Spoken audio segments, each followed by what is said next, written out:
Things like that be just hard. Yes. You want a real short statement, please? No, sir, I mean, I've worked my butt off on this, so I've got a statement. Okay, so I understand what Heather's saying, she has done 2 years. When I started this, I was 62 years old, and now I'm 65 years old, okay, so I do know. So I'm gonna say this. And before I start, because what Doug is saying, you're saying don't reinvent the wheel. These people, even though they may be in Louisiana and that different area, they're not gonna submit a proposal if they feel ill-equipped to do this. So I wanna start with that. We all know that costs are soaring in every area of our lives, and the estimate for the cost of our house raising is no exception. Every time we have to resubmit an increased estimate cost, that also means our 10% we owe goes up. So I believe at this point, it is fair to say that time is of the essence. Also, until the time we have our house raised, I pray we do not flood again, because I'm really not looking forward to scraping out leaches from my house. Over 3 months ago, this council agreed to send out RFPs in search for a grant administrator. That brought several companies to the table, 2 of which seem to have risen to the top above the rest. These companies are trained at what they do to cut through all the minutia and all the red tape. What we are doing is trying to go through this with blindfolds on, and somehow, even with blinders on, I was able to secure award letters for our home and for April Bird's property. But now, to go forward, we have to have a grant admin, or all the time and effort from everybody that is sitting in this room will be all for naught. So I reached out to the city clerk's office and requested the 6 proposals that were sent in by the 6 admin companies.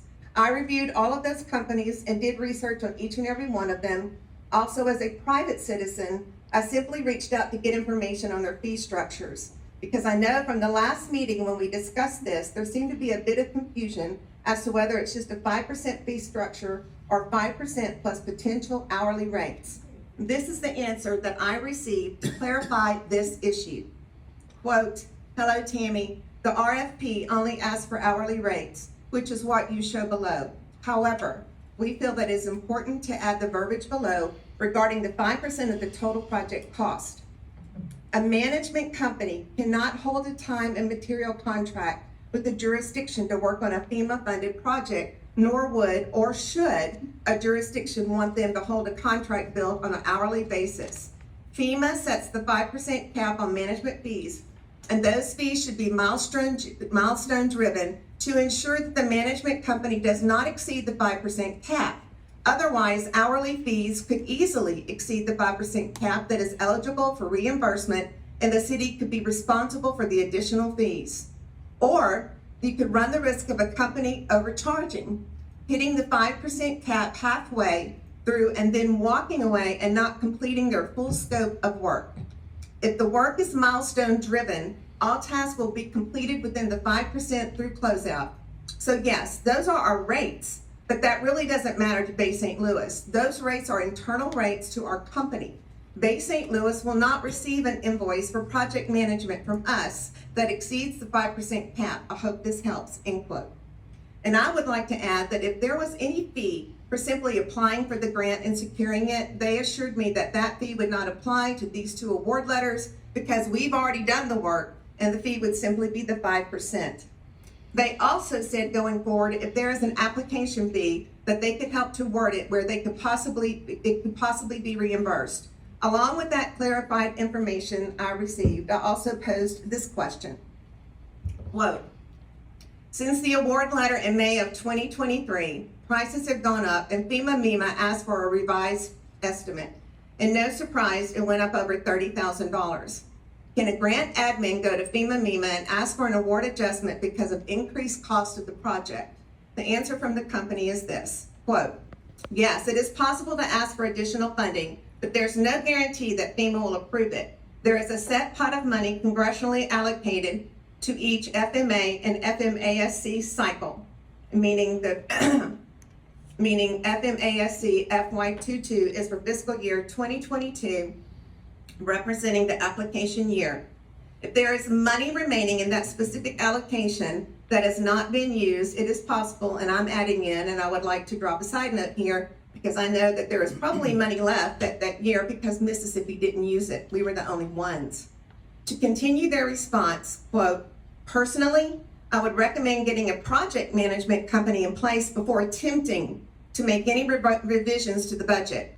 Whichever company is selected, they should look back through the application, the budget, check the proposed cost increase to the BCA, FEMA's benefit cost analysis, and make sure that you have not overlooked anything before revising the budget or ask for overruns. If you have to amend the application or ask for additional funds, you only want to do that one time.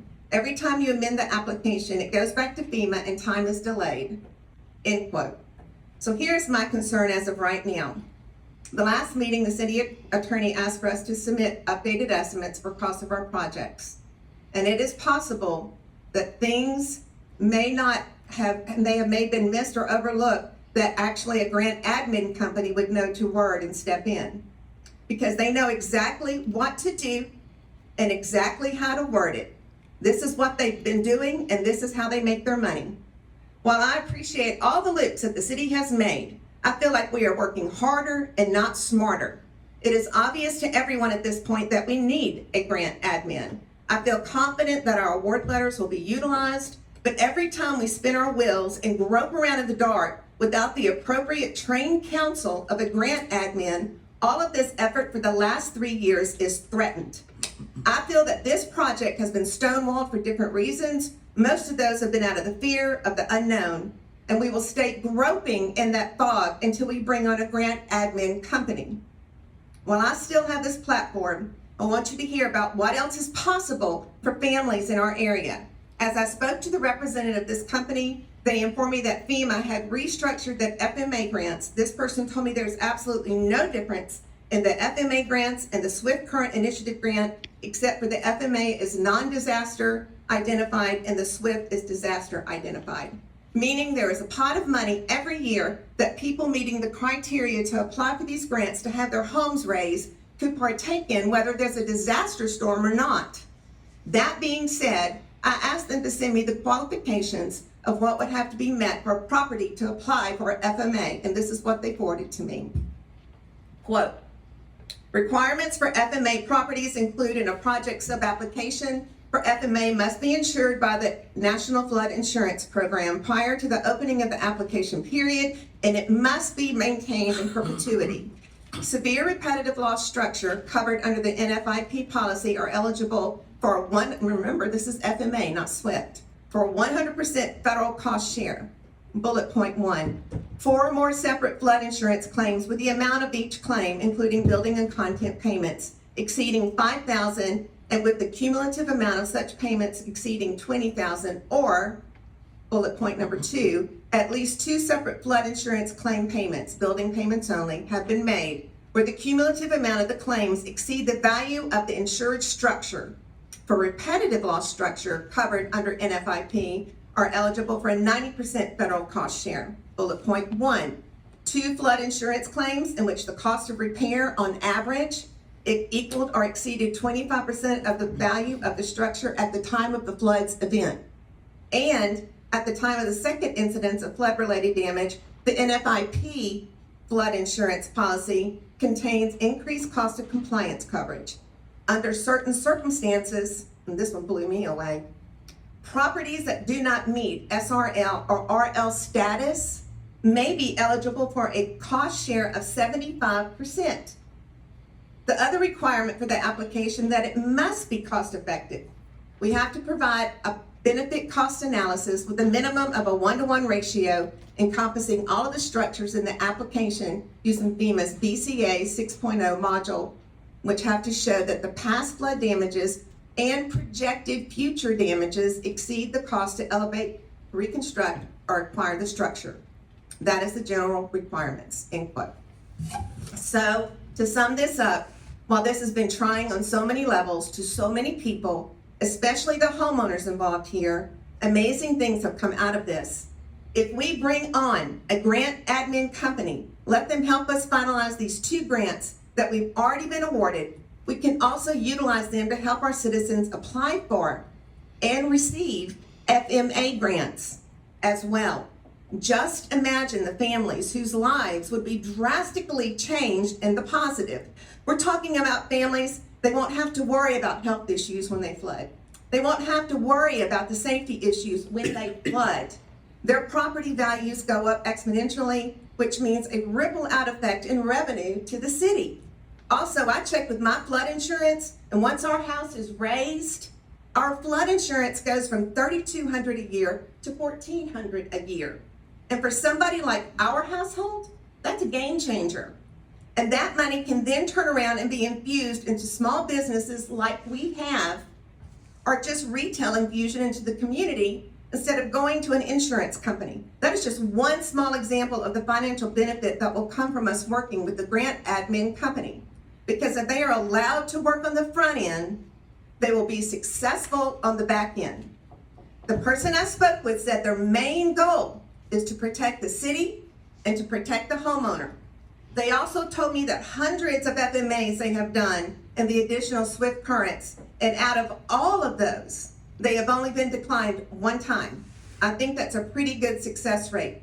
And once again, remember, if we allow them to work on the front end, they are experts at knowing how to word this and what to include so that all the funds needed fall into the award letter they received. As of right now, there are 74 identified severe repetitive loss properties in Bay St. Louis, as well as 11 repetitive loss properties. And as you heard in the description, even a property can be projected to flood, they would still be possibly included in a 75% funding of their property through an FMA grant. If we do not move forward with these two SWIFT grants that we've already hammered out with blood, sweat, and tears, we're telling everybody else no that could possibly receive the FMA.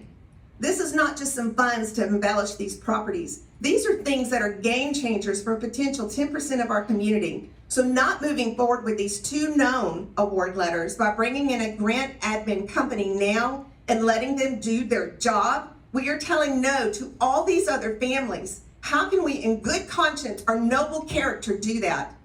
It is one thing for us to act on ignorance of not having information, but now we do have information and a wealth of it, and it's all been very hard earned. Would we just throw this away, this foundation that we've laid, and ignore all these other families with children and the elderly that can have their homes raised by walking into this new path? I look at each one of these councilmen here tonight sitting in front of me, and if I called you out by name, could you in your mind identify people in your area that you know could possibly qualify for this FMA grant? Well, you know you need to give a vote tonight to bring on a company. And I pray you vote your conscience as well as a vote for the health and benefits of your constituents who in good faith voted you into this leadership role. Thank you. Thank you.